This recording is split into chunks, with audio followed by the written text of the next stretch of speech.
नमस्कार। आज हम एक ऐसे बिजनेस के बारे में डिस्कस करेंगे जिसमें आपको परमानेंट कस्टमर नेटवर्क बन जाएंगे और उसके साथ आपके बिजनेस में आपको आगे अच्छा ग्रोथ भी हो सकता है। तो दोस्तों, आज का बिजनेस आइडिया है एक इलेक्ट्रिकल शॉप का बिजनेस।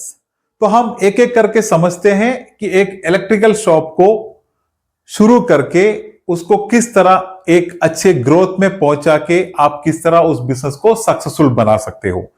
तो चैनल को अगर आपने सब्सक्राइब नहीं किए हैं तो प्लीज चैनल को सब्सक्राइब कर दे ताकि इस तरह के हर वीडियोस आप तक पहुंचते रहे। दोस्तों, इलेक्ट्रिकल आइटम्स का बिजनेस आज के टाइम का एक बेस्ट बिजनेस है। अगर आप एक बिजनेस को अच्छी तरह शुरू करके उसको अगर आप तरीके से आप सिस्टमैटिकली आगे चलाते हो तो आपको ये बिजनेस बहुत सक्सेस दे सकता है। तो अगर आप एक इलेक्ट्रिकल शॉप का बिजनेस शुरू करना चाहते हो तो सबसे पहले आपको मार्केट स्टडी करना है। तो मार्केट स्टडी से आपको काफी डिटेल मिल जाते हैं, होलसेलर के बारे में आपको पता चलता है, एक अच्छा लोकेशन आप ढूंढ पा सकते हो, आप ये समझ सकते हो कि मार्केट का करंट ट्रेंड क्या क्या है और आपको क्या क्या प्रोडक्ट रखने हैं। तो इसके बारे में ओवरऑल आइडिया आपको इस मार्केट स्टडी से मिल जाएगा।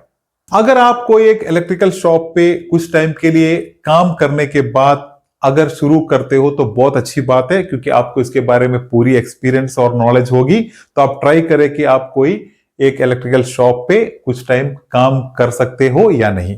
अगर आप नहीं कर सकते तो फिर आप एक एक्सपीरियंस व्यक्ति को मार्केट से हायर करें जिनको इलेक्ट्रिकल आइटम्स के बारे में पूरी नॉलेज हो। ये व्यक्ति शायद कोई इलेक्ट्रिकल शॉप पे काम करे हुए व्यक्ति हो और या फिर कोई इलेक्ट्रिशियन ही क्यों ना हो, इस तरह के एक नॉलेज वाले व्यक्ति को आप आपके साथ हायर करके लगा सकते हो। अभी आपको एक पब्लिक एरिया या एक मेन रोड एरिया में आपको एक शॉप ले लेना है, जो कि आप एक 200 स्क्वायर फीट से लेके 200 से 300 स्क्वायर फीट तक का एक शॉप आप ले सकते हैं।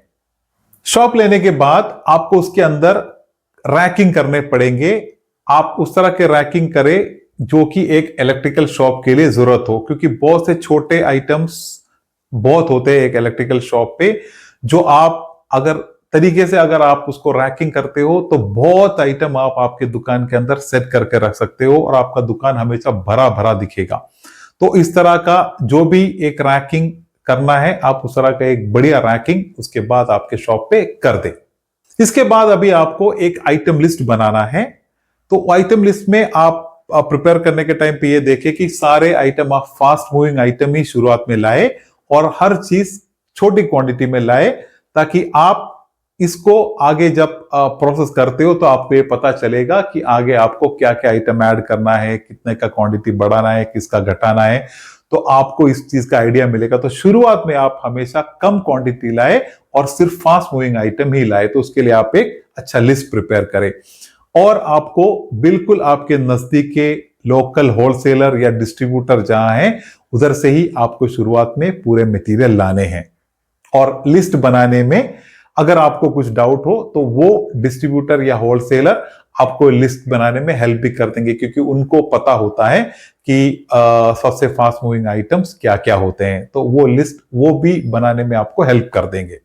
जब आप आपके नजदीक के होलसेलर या डिस्ट्रीब्यूटर से मटेरियल परचेस करते हो शुरुआत में, तो उसका आपको कुछ बेनिफिट भी होता है, क्योंकि आप पहले पहले एक बिजनेस शुरू करे हो, आपको कुछ चीजें कुछ एडवाइस भी उनसे पूछना पड़े तो आप पूछ सकते हैं। आपको एक आइटम लिस्ट बनाने में भी इनिशियली उन लोग हेल्प कर सकते हैं।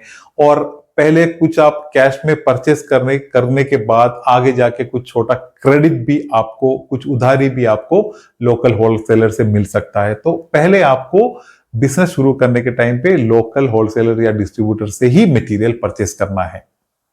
उसके बाद जब आपका बिजनेस ग्रो हो जाता है तभी आप और अलग डिस्ट्रीब्यूटरों से, होलसेलरों के साथ आप आपके एरिया के बाहर के लोगों से साथ आप फिर कनेक्ट कर भी सकते हैं। अभी इसके बाद आपको मार्केटिंग करना है आपके बिजनेस को।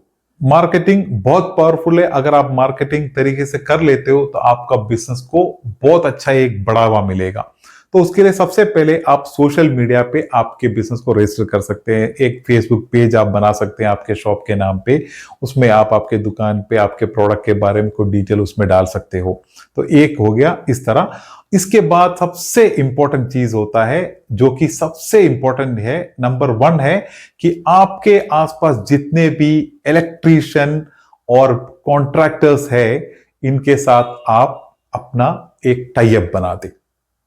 आपको यह समझना है कि आप एक इलेक्ट्रिकल के शॉप जब शुरू करते हो तो आपको किस लेवल के कस्टमर आपके पास जुड़ते हैं। सबसे नंबर 1 आपको नॉर्मल पब्लिक, जो कि अपने खुद के यूज के लिए जो भी आइटम लेते हैं वो आपके कस्टमर होते हैं। इसके बाद आपके कस्टमर होते हैं इलेक्ट्रीशियन, क्योंकि इलेक्ट्रीशियंस जितने भी होते हैं ये बाहर से बहुत काम के कॉन्ट्रैक्ट लेते हैं, उन लोग के थ्रू अगला आपका बिजनेस आगे चलता है। तीसरा आता है कॉन्ट्रैक्टर्स, जो भी इलेक्ट्रिकल के या बिल्डिंग के कॉन्ट्रैक्टिंग लेके करते हैं वो भी आपके कस्टमर होते हैं। ये तीनों कस्टमर के लाइन को आपको लेके चलना है, क्योंकि सबसे ज्यादा बिजनेस आपको इलेक्ट्रीशियन और कॉन्ट्रैक्टर से आते हैं। क्योंकि जो नॉर्मल होते हैं, जो नॉर्मल पब्लिक होते हैं, उनका परचेज छोटा मोटा होता है, उनके घर के लिए कुछ छोटे मोटे आइटम्स ही लेते हैं। लेकिन आपका बड़ा बिजनेस हमेशा इलेक्ट्रीशियंस और अपने बिल्डिंग कॉन्ट्रैक्टर के थ्रू ही आते हैं। तो आपको इलेक्ट्रीशियन और बिल्डिंग कॉन्ट्रैक्टर के पूरे डिटेल कलेक्ट करने हैं, कलेक्ट करके उनको पर्सनली आपको उनसे मिलना है। तो फाइनली आपको यही समझना है, आपके पास 3 लेवल के कस्टमर हो सकते हैं। एक होते हैं नॉर्मल पब्लिक, फिर इलेक्ट्रीशियंस और फिर कॉन्ट्रैक्टर्स। तो ये तीनों लेवल के कस्टमरों को आपको आपके बिजनेस में जुड़ाना है।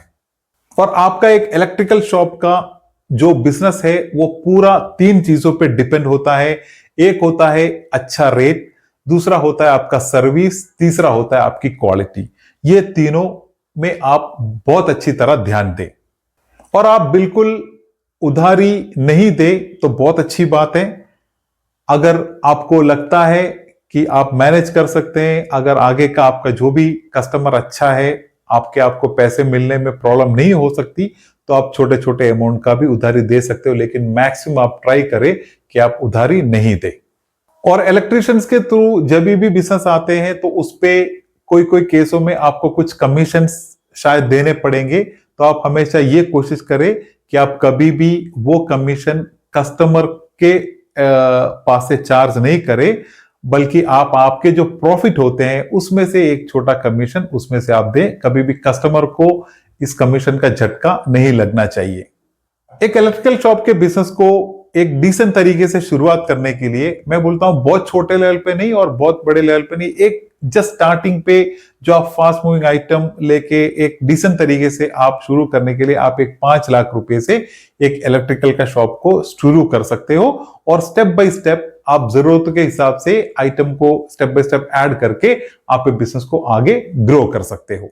एक इलेक्ट्रिकल शॉप का बिजनेस एक बहुत अच्छा बिजनेस है, क्योंकि ये फुल ईयर चलने वाला बिजनेस होता है।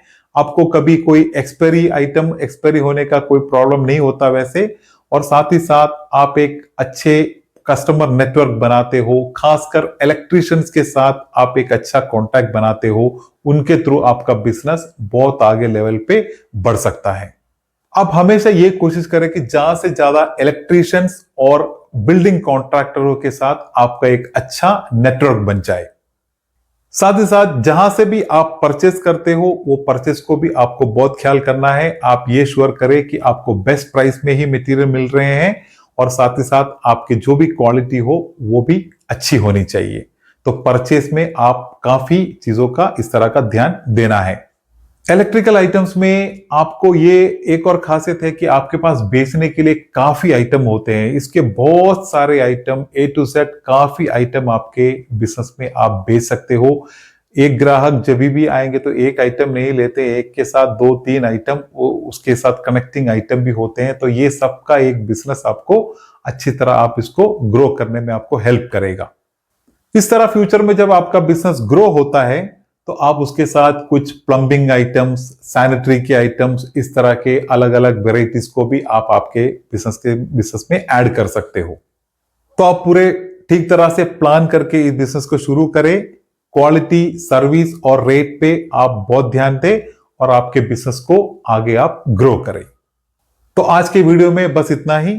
जो भी आपके विचार हो कमेंट्स में प्लीज मुझसे शेयर करें। वीडियो अगर पसंद आई हो तो लाइक करें, चैनल को सब्सक्राइब करें। मिलते हैं एक बढ़िया धमाकेदार वीडियो के साथ। तब तक के लिए धन्यवाद। जय हिंद।